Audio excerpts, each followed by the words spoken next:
అందరికీ నమస్కారం. కథల పల్లకి ఛానల్కి స్వాగతం. ఇప్పుడు మనం చెప్పవే ప్రేమ పార్ట్ 33 విందాం.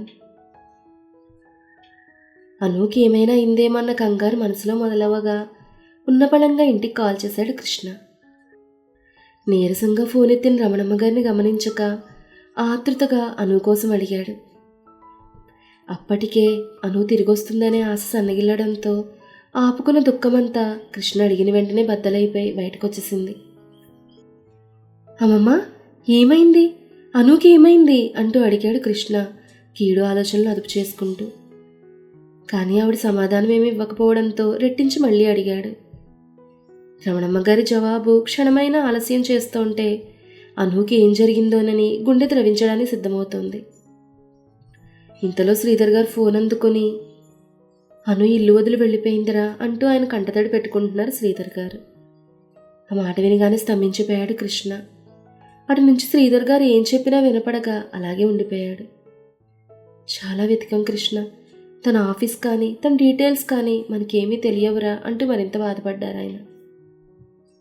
కృష్ణ వెంటనే ఫోన్ పెట్టేశాడు. తనకి తెలిసిన జూనియర్స్ అను ఫ్రెండ్స్ కాల్ చేశాడు. అందరూ కాలేజ్ అయ్యాక తమతో మాట్లాడింది లేదని, తను ఎక్కడ వర్క్ చేస్తుందో తెలియదని చెప్పారు. మళ్ళీ ఇంటికి కాల్ చేసి అసలు అలా చేయడానికి కారణం ఏమై ఉండొచ్చని అడిగాడు. కారణం వారికి తెలియకపోయినా ఇంట్లో జరిగిన విషయాలు చూచాయిగా చెప్పారు రమణమ్మ గారు. అప్పుడు అర్థమైంది కృష్ణకి అను అన్న మాటలు. అను చైతూ శివలతో మాత్రమే అను ఫ్రీగా ఉంటూ అన్నీ పంచుకునేది. తన్ని ఒంటరి చేసి ఎంత తప్పు చేశాడో అర్థమై కృష్ణ విలవెల్లాడసాగాడు. వెంటనే బయలుదేరాలని చూశాడు. కానీ తను రాసిన బాండ్ టైం 2 సంవత్సరాలు ఉండడంతో రాలేకపోయాడు. చాలా ట్రై చేశాడు, కానీ టర్మ్స్ ఒప్పుకోకపోవడంతో తన స్నేహితులకు ఆ పని అప్పగించాడు. అలాగే శివకు మెసేజ్ పెట్టాడు, ఇప్పుడు చూసుకున్నా ఇంటికి వెళ్తాడని. ఓ రోజు శ్రీధర్ గారి పని చోటున ఆయన స్నేహితులు మీటింగ్ పెట్టారు. మాటల మధ్యలో ఒక ఆయన శ్రీధర్ గారిని చూపిస్తూ అను, శివ, కృష్ణుల గురించి పొగుడుతూ మాట్లాడారు. పిల్లలు ఎలా ఉండాలో అలా పెంచారు. అలాగే ఆయన వాళ్ళ ఇష్టాన్ని కాదనలేదంటూ శివ గురించి ఉదాహరణగా చెప్తూ మరింత అందలం ఎక్కించారు. ఒకప్పుడు విమర్శించిన వారే ఇప్పుడు అదే నోరుతో పొగుడుతున్నారు. కానీ కన్నతండ్రి అయ్యుండి బయట వాళ్ళ మాటలకు ప్రాముఖ్యతనిచ్చి సొంత వాళ్ళని బాధ పెట్టాననుకుంటూ చింతించారు ఆయన. అను ఎలా ఉందో అని ఆలోచించిన నిమిషం లేదందరికీ. ఎవరికి తెలియకపోయినా అను డిప్రెస్ అవ్వడానికి ప్రధాన కారణం తనే గనుక మనసు తను మరింత నిందిస్తుంటే కృష్ణ కృంగిపోయాడు. మనిషిలో చలాకితనం తగ్గి నిరంతరం అను కోసం ఆలోచిస్తూ ఉండేవాడు. మైనా సరిగ్గా తన ప్రేమ విషయం చెప్దామనుకునే లోపు కృష్ణ ముభావంగా ఉండడంతో తెలపలేకపోయింది. ఆపై అర్జెంటు పనిపడి ఇండియా వెళ్లాల్సి వెళ్ళిపోయింది. 11 నెలల తర్వాత ఇంటికొచ్చాడు శివ. కృష్ణ పంపిన మెసేజ్ అతనికి అందలేదు. రాగానే నవ్వుతూ అందరినీ పలకరిస్తుంటే ఎవరికి ఏం మాట్లాడాలో అర్థం కాలేదు. తను తిరిగొచ్చిన సంతోషం ఎవరిలో మచ్చుకైనా కనపడకపోతుంటే శివ ఆశ్చర్యపడ్డాడు. వెంటనే విషయం ఏంటని ప్రశ్నించాడు. అను ఇల్లు వదిలి వెళ్ళిందని వినగానే నమ్మలేనట్టుగా అలాగే ఉండిపోయాడు శివ. ఏం జరిగిందని అందరినీ ప్రశ్నించినా కారణం సరిగ్గా తెలియకపోవడంతో తన గదికి వెళ్ళి వెంటనే సమయం కూడా చూడకుండా కృష్ణకు కాల్ చేశాడు. అర్ధరాత్రి కలత నిద్రలో ఉన్న కృష్ణకు ఫోన్ మీద కంటపడిన పేరు చూడగానే గబాలను ఫోన్ ఎత్తాడు. శివ, వచ్చేసావా అన్నాడు అను దొరుకుతుందన్న ఆశతో కృష్ణ. కృష్ణ అంటూ బాధగా పలికి, అను వెళ్ళిపోవడం ఏంట్రా అని అడిగాడు శివ. కానీ కృష్ణ మౌనంగా ఉండడంతో అనుమానంగా, ఏమైందిరా అని అడిగాడు. కృష్ణ, నీకు తెలుసు అను ఎందుకు వెళ్ళిందో చెప్పరా అన్నాడు శివ. రమణమ్మ గారు చెప్పింది శివకు చెప్పాడు. శివకు నందన, శ్రీధర్ గారుల మాట తీరు తెలుసు గనక కృష్ణ విషయం చెప్పగానే అంతకన్నా ఎక్కువే జరుగుంటుందని అర్థమై కోపంగా పిడికిలు బిగించి కబోర్డ్పై కొట్టాడు. ఆ అదురికి వెనుకున్న పాకెట్లో నుంచి ఒక చిట్ కింద పడింది. దాని చేతుల్లోకి తీసుకుని చదివాడు. చిన్నగా రాసిన అనువేదన ఏంటో అర్థమై అంతలోనే తల్లిదండ్రుల సంతోషం కూడా కోరి తన నోరు మూయించిందని ఏమీ చేయలేక బయటకు వెళ్ళిపోయాడు శివ. వారం రోజులు ఎన్ని రకాలుగా ట్రై చేసినా అను తాను దొరకకూడదని దారులన్నీ మూసేసిందని అర్థమై నిరాశగా ఇంటికొచ్చాడు. ఏమైనా తెలిసిందా అని అడిగారు శ్రీధర్. లేదన్నట్టుగా తలూపాడు శివ. ఇంకెలారా వెతికేది అన్నాడు నిరాశగా శ్రీధర్. అమ్మా నాన్న ఇంత బాధపడతారని దానికి ఉంటే ఇలా చేసుండేదా? పంజరంలా పక్షిలా ఉండడానికి అంతలా మనం దాన్ని ఏం బంధించామని ఇలా చెప్పబెట్టకుండా వెళ్ళిపోయింది. 4 మాటలు మంచి చెడ్డ కూడా చెప్పకూడదా అన్నారు నందన. ఆ మాటలు విన్న శివ, ఎందుకమ్మా ఇప్పుడు కూడా అనూనే అంటావు అని అడిగాడు శివ. శ్రీధర్ గారికి అప్పటికే వాళ్ళ తప్పు అర్థమై మౌనంగా ఉన్నారు. అది కాదురా, ఊర్లో వాళ్ళు అడిగితే ఏమని చెప్పాలి? ఏదో ఉద్యోగం అంటూ ఎన్నాళ్ళు దాయగలం చెప్పు? తల్లిదండ్రులంటే ఇంత పిసరు భయం లేకపోతే ఎలా అంటుండగానే ఇంక సహనం నశించిన శివ, అమ్మా అంటూ ఆవిడ్ని చూస్తూ, అసలు పేరెంట్స్ అంటే ఏ పిల్లలకైనా భయం ఎందుకు ఉండాలమ్మా అని అరిచాడు శివ. అను నేను మొదటి నుంచి ఒకటే అడుగుతున్నాం, పిల్లలంటే ఖైదీలా అమ్మా మిమ్మల్ని చూసి భయపడ్డానికి? చెప్పమ్మా, పిల్లలకి తల్లిదండ్రులకి మధ్య ఉండాల్సింది భయమా చనువా అంటూ అరిచాడు శివ. కానీ ఎవ్వరూ ఏం మాట్లాడకుండా ఉంటే, చెప్పండి డాడీ, మీకు మాకు మధ్య భయం ఉండాలా?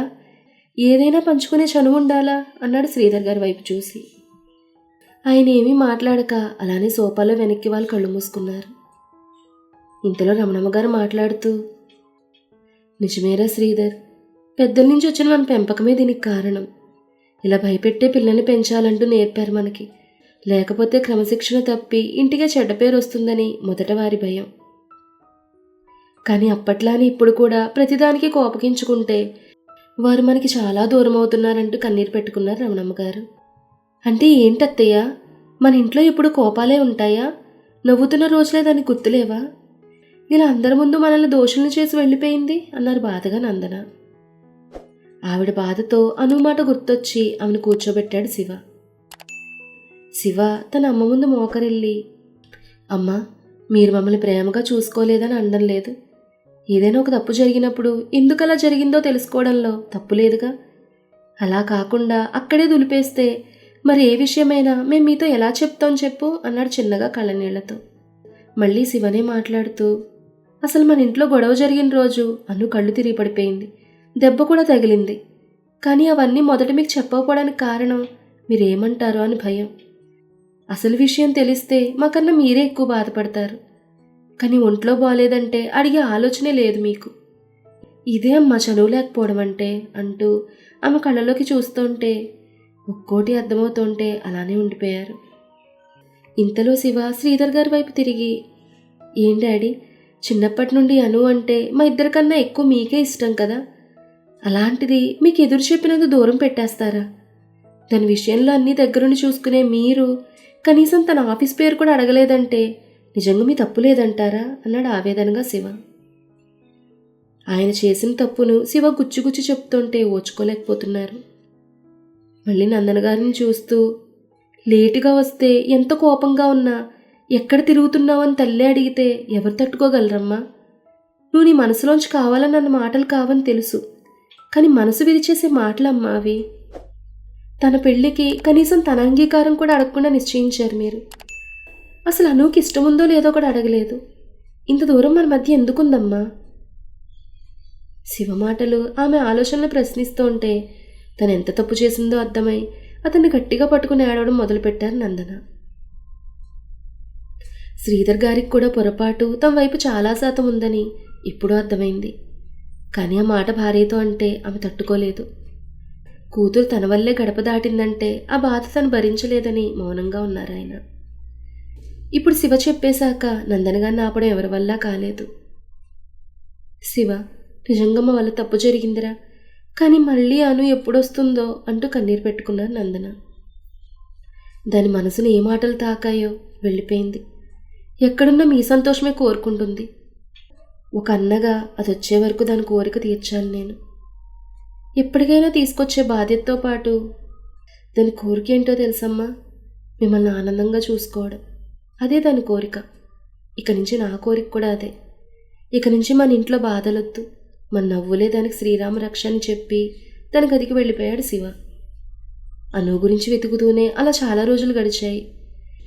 ఆమెను వెతకడంతో పాటు ఇంట్లో వాళ్లతో ఎక్కువ టైం స్పెండ్ చేస్తూ వారికి కాస్త ఊరట కలిగిస్తున్నాడు శివ. అను కోసం ప్రతి సోమవారం ఉపవాసం ఉంటూ ఆమె కోసం వేచి చూస్తున్నారు కుటుంబం అంతా. ఇంతలో శివకు తాను కోరుకున్న కోర్సులో యాడ్ ఏజెన్సీలో ఫోటోగ్రాఫర్గా ఉద్యోగం వచ్చింది. సంవత్సర కాలం ఇట్టే అయిపోయింది. కృష్ణ ఇన్ని రోజుల్లో కూడా అనూని తానే మొదట బాధ పెట్టిన మాట చెప్పలేకపోయాడు. ఎందుకంటే ఆ మాటతో శివ స్నేహం కూడా కోల్పోతే ఇక భరించలేడని ఆ విషయం ఎత్తలేదు. తన టర్మ్ పూర్తయి ఇండియా వచ్చేసాడు. ఇంటికి వెళ్ళాలనుకున్నాడు.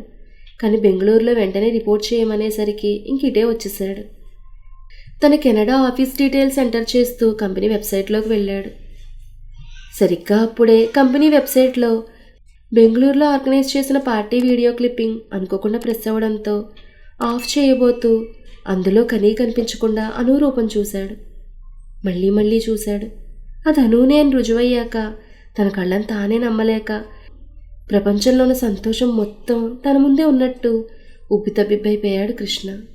వెంటనే శివకు కాల్ చేయాలని చూసి అంతలోనే ఆగిపోయాడు. మొదట తాను కనిపించి ఆపై సమాచారం ఇవ్వాలనుకున్నాడు. తన జాయినింగ్ రోజు అనుని కళ్ళ ముందు అందులోని తన చేతుల్లో చూసుకుని పోయిన విలువైన వజ్రం దొరికినంత సంబరపడిపోయాడు.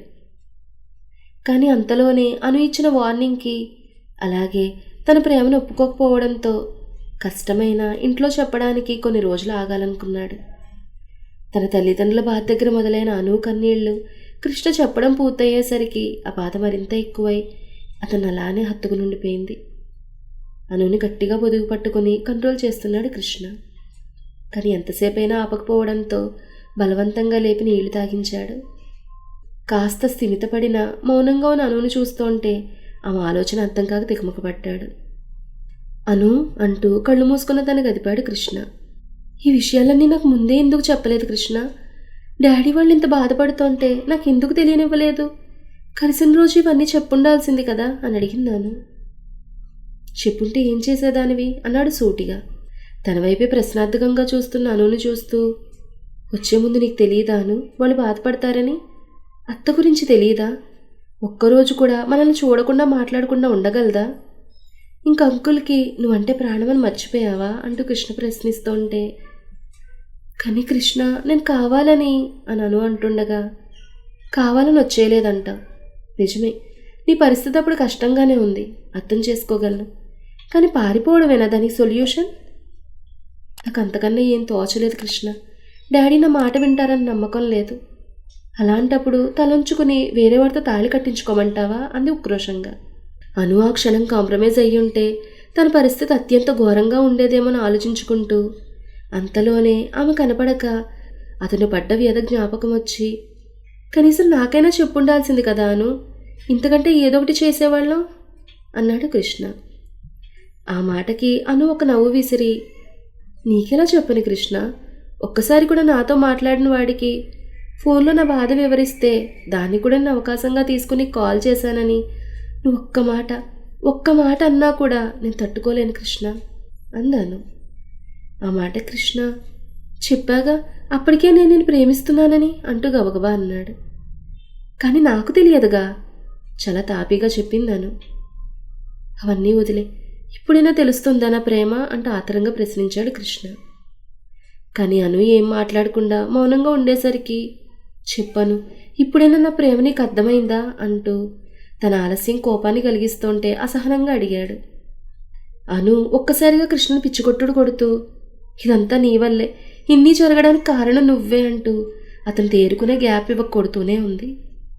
ఒసే రాక్షసి, ఇప్పుడు వరకు బాగానే ఉన్నావు కదే, అంతలోనే మూడ్ చేంజా అంటూ అనుని తప్పించుకుంటూ, అబ్బా అను తగులుతోంది అంటూ అప్పుడే స్టీల్ బాటిల్తో కొట్టబడుతున్న అనుని ఆశ్చర్యంతో నోరు తెరిచి చూస్తూ మళ్ళీ అంతలోనే ఆమెను ఆపడానికంటూ శాంతం చుట్టేశాడు అనుని.